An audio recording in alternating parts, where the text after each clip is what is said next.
La máquina del tiempo, segunda parte. Me mantuve en silencio tratando de encontrar alguna respuesta inteligente, pero no dije nada. Al activarse el casco, me sumí en un profundo sueño. Con cada recuerdo reescrito, mi felicidad aumentaba. El abrazo, beso y palabras de cariño hacia mi madre cambiaron nuestra relación completamente. Desafortunadamente no se curó del cáncer, pero pudo luchar con su enfermedad por más tiempo, exactamente 12 años. 12 años en los cuales aprovechamos para hacer muchas actividades juntos. Ella nunca se perdió alguna de mis presentaciones en la escuela y yo siempre iba a sus terapias para sostenerle la mano y contarle todo lo que me había pasado en la escuela, mis sueños y desafíos, entre otras cosas. Un recuerdo nuevo era una carta que me había dejado para que la leyera después que ella falleciera. Lawrence, te amo mucho, hijo. Y a pesar de que ya no esté físicamente para ti, siempre estaré en tu corazón. Recuerda todo el amor que te tengo y úsalo para hacer lo correcto siempre. Nunca te olvidaré y tú nunca me olvides. En su funeral canté su canción favorita y consolé a mi papá lo mejor que pude. Estos recuerdos me ayudaron a ser mejor en muchos aspectos. Errores que había cometido en la escuela y en el trabajo nunca sucedieron, pero aún así seguía cometiendo el error por el cual había empezado a interesarme en este proyecto. Me quitaron el casco que estaba humeando y me llevaron en silencio a mi cuarto. Sonreía de oreja a oreja y lágrimas caían por mi rostro. Al parecer el personal estaba bastante bien entrenado para estas situaciones, ya que tuvieron el cuidado de no decir nada y dejarme solo. Incluso al llevarme la cena se retiraron rápidamente de mi cuarto. Al día siguiente el presidente Johnson entró a mi cuarto disculpándose por el Dr. Martínez, ya que estaba atendiendo una emergencia. Presidente, soy bastante viejo y como usted sabe, estoy muriendo. Empecé a decir, midiendo mis palabras para sonar más seguro de lo que me sentía. No veo lo peligroso de detener mis pruebas cuando solo me falta un último evento por cambiar. Y es para mí el más importante de todos. Es por el cual empecé este proyecto. Si por alguna razón no logro sobrevivir, era parte de mi destino, continué diciendo mientras el presidente me miraba con cara preocupada. Gracias a ustedes he experimentado el milagro de esta máquina y el proyecto, y he decidido firmar los papeles para hacer la transferencia de capital y empresas para esta causa.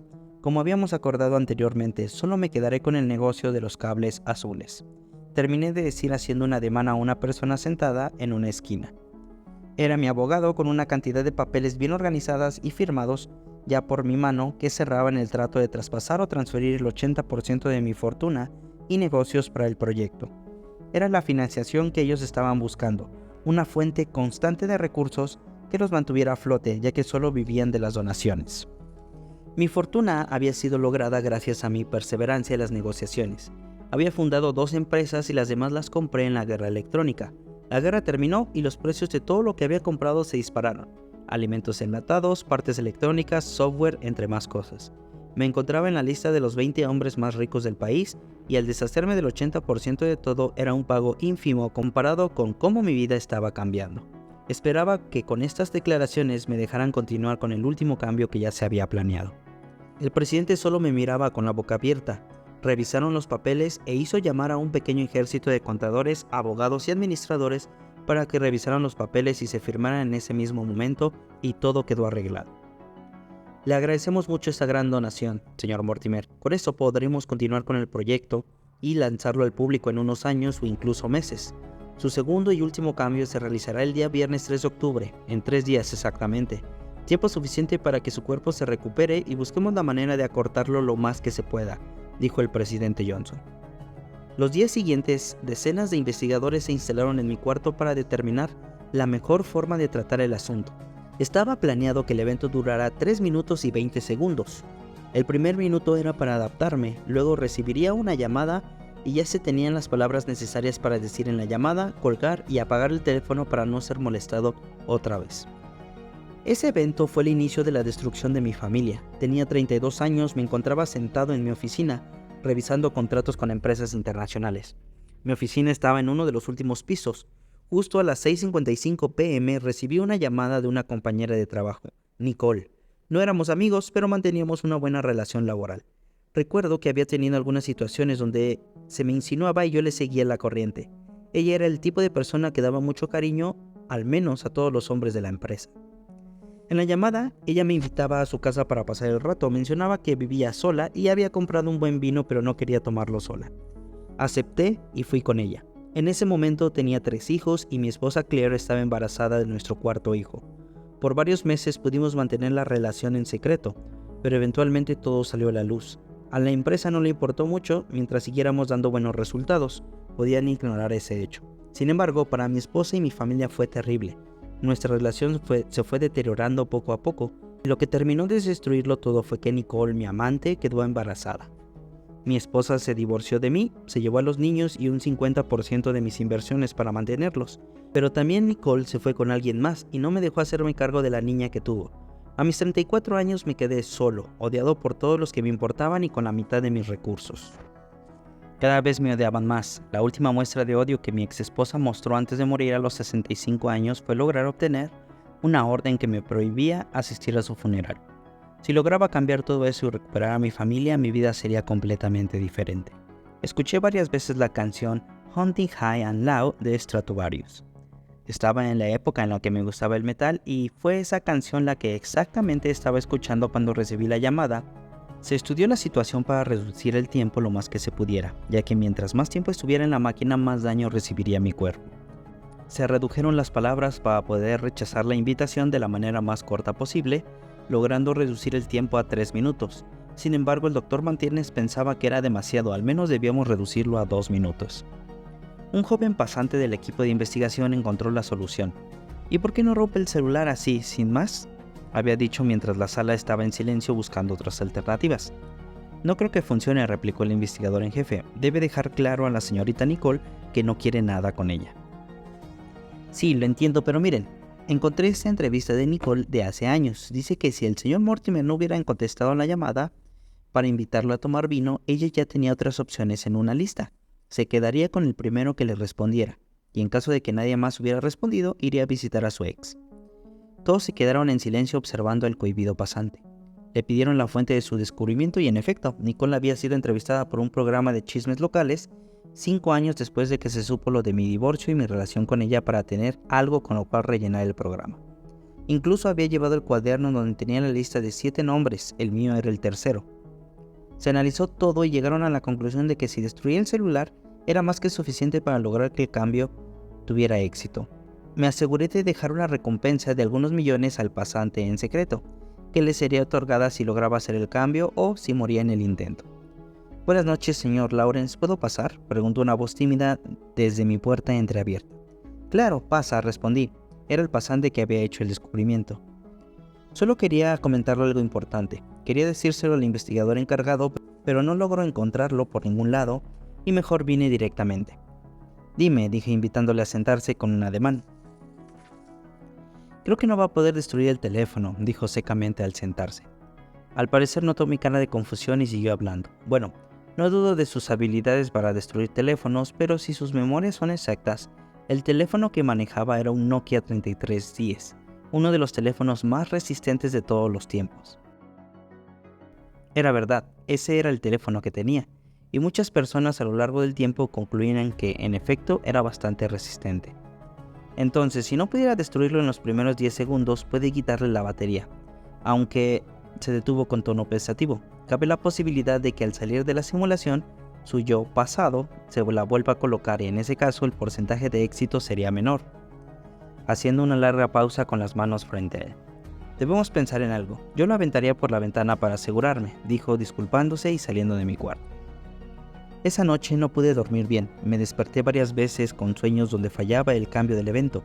En la primer pesadilla, Nicole entraba por la puerta de mi oficina y se abalanzaba sobre mí. En la segunda, lograba destruir el teléfono con un martillo que sacaba de mi escritorio, pero otro celular en el bolsillo de mi traje sonaba, y al contestar era Nicole. Así, cada nueva idea era seguida de un error o un fallo inesperado.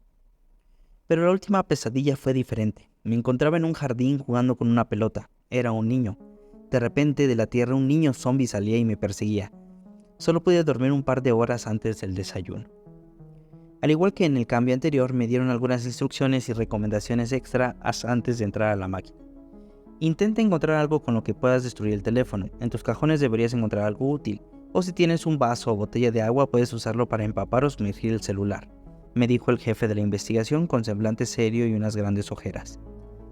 Todo fue más rápido que las veces pasadas. La máquina se había configurado para omitir la ayuda de Layla y estar el menor tiempo posible dentro, con el riesgo de perderme en los cambios, pero aún así era necesario ahorrar cada segundo posible. Aparecí de repente sentado en mi escritorio y recordaba todo lo que había de ser. En mi computadora sonaba la canción Hunting High and Low a un volumen alto. Me levanté, corrí a la puerta y le puse seguro. Revisé todos mis bolsillos y saqué todo lo que tenía, pero el celular no estaba ahí. Lo vi sobre mi escritorio. Al correr hacia él, mi cabeza empezó a dar vueltas, pero logré mantener el equilibrio para llegar a él. Intenté romperlo con las manos, pero era bastante resistente. Revisé mis cajones buscando algo contundente para golpearlo, pero sin éxito. Una súbita punzada en mi cabeza me hizo caer de rodillas y empecé a sangrar por la nariz. Tomé un lapicero e intenté clavarlo en la pantalla del celular, pero solo le hice un pequeño rasguño. Mi tiempo se estaba acabando, sabía que solo tenía pocos segundos. Recordé las palabras del pasante y con mis últimas fuerzas logré aventar el celular por la ventana abierta detrás de mí. Lo vi caer justo antes de ser envuelto en el torbellino de colores y todo quedó negro. Lawrence, Lawrence, ¿me puedes escuchar?, repetía constantemente una suave voz femenina. Lawrence, estoy aquí, si puedes escucharme, aprieta mi mano. La voz era muy familiar. Intenté mover mis manos, pero no la podía sentir.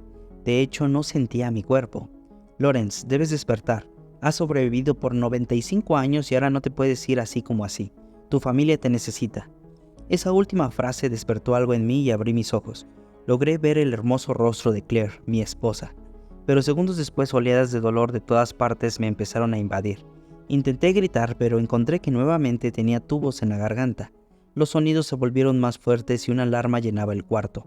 Decenas de personas entraron y algunas de ellas se llevaron a Claire fuera de la sala. Volví a desmayarme. En privado me comentaron que había colapsado nuevamente. Ahora mi cuerpo era el de un hombre de 115 años, pero de alguna manera había sobrevivido. El arrojar el teléfono por la ventana no lo destruyó. Al parecer esos teléfonos eran irrompibles. De hecho, había caído por el techo de un auto estacionado causándole un pequeño agujero y cayó en el asiento trasero, lo que amortiguó la caída. Pero el alejar el teléfono de esa manera había tenido el mismo efecto que si lo hubiera destruido. Jamás pude contestar la llamada. Cuando escuché del proyecto de la máquina del tiempo, como lo llamaba un colega mío, me interesó y decidí invertir en él un par de millones de dólares.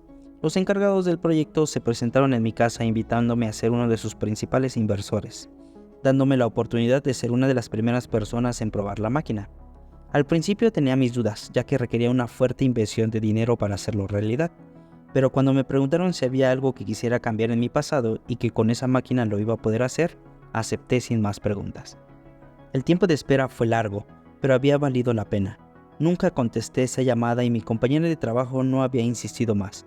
Debido a que había llamado a otra colega que había aceptado, la relación con mi esposa e hijos jamás se vio deteriorada, y ahora recibía visitas constantes de ellos y de mis nietos. Aún tenía que estar en observación por algunas semanas, pero se me permitía ver a mi familia diariamente, y hablar con mi esposa, quienes creían que estaba internado por una enfermedad, y no sabían nada del proyecto, ya que eran muy discretos ante los cambios realizados, lo cual agradecí mucho. Una semana antes de que me dieran de alta empecé a tener pesadillas que me hacían despertar por las noches. Durante 3 días consecutivos tuve el mismo sueño. Era con mi hermano gemelo, en el momento en que estábamos jugando en la calle y un auto a gran velocidad lo había atropellado. De repente él se levantaba y me culpaba. Decía que era algo que hubiera podido haber cambiado, pero preferí solo cambiar mi vida. Y su cuerpo sin vida y en descomposición se acercaba cada vez a mí, y justo al agarrarme despertaba ansioso y empapado de sudor. El tercer evento de mi vida que pude haber cambiado era ese, el de rescatar a mi hermano, pero lo había descartado rápidamente. La noche siguiente todo se repitió y decidí caminar por el solitario pasillo con la carpeta verde de ese recuerdo entre mis manos. Me había decidido destruirla para olvidarlo, pero anduve un rato por el edificio sin encontrar un lugar apropiado para destruir los archivos, hasta que llegué a la sala blanca de la máquina. Al parecer estaba sola, pero las puertas y la máquina estaban abiertas y entré movido por la curiosidad. Una canción sonaba a lo lejos, alguien en algún cuarto la escuchaba, era Paint in Black, la misma canción que me hacía recordar la trágica muerte de mi hermano. Tomé una decisión e ingresé los códigos necesarios en la máquina y entré en ella. Layla estaba allí, pero ahora era de un color rojo intenso. Me explicó lo que debía hacer. Solo debía jalar a mi hermano en cuanto viera el carro acercarse. Eso lo salvaría. Al salir del torbellino de luces vi a mi hermano correr hacia mí por una pelota que no había podido sujetar y se dirigió hacia la calle. En ese momento la canción Paint It Black sonaba a lo lejos del estéreo de un auto y se acercaba rápidamente. Justo al pasar a mi lado lo sujeté de la playera y lo jalé hacia atrás. Los dos caímos al mismo tiempo que un auto azul con un joven conductor borracho pasaba sobre nuestra pelota. Todo se puso negro y alguien me sacó de la máquina. Esta vez escuchaba todo y el doctor daba instrucciones furiosas de inyectarme todo tipo de medicamentos. El encargado del proyecto también gritaba pidiendo que el responsable de la seguridad de la máquina se hiciera presente.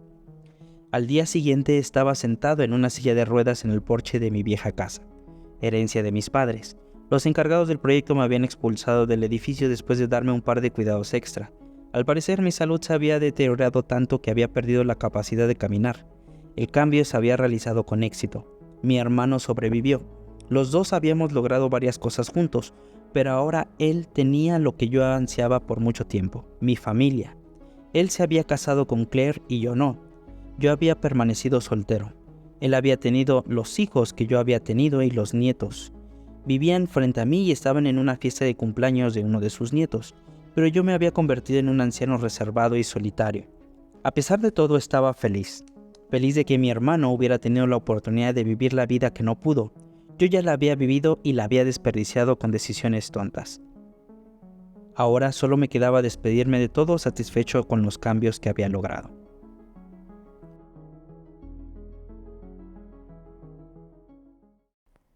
Bienvenidos jóvenes estudiantes al primer centro de atención médica virtual del mundo. Aquí usamos el mundo virtual para atender a los pacientes con diferentes tratamientos. El día de hoy verán la sala de personas desahuciadas o que van a morir en poco tiempo. Aún no hemos encontrado la cura a todos los males, pero lo que sí podemos hacer es ayudarles a pasar sus últimos días de una manera más agradable y cómoda.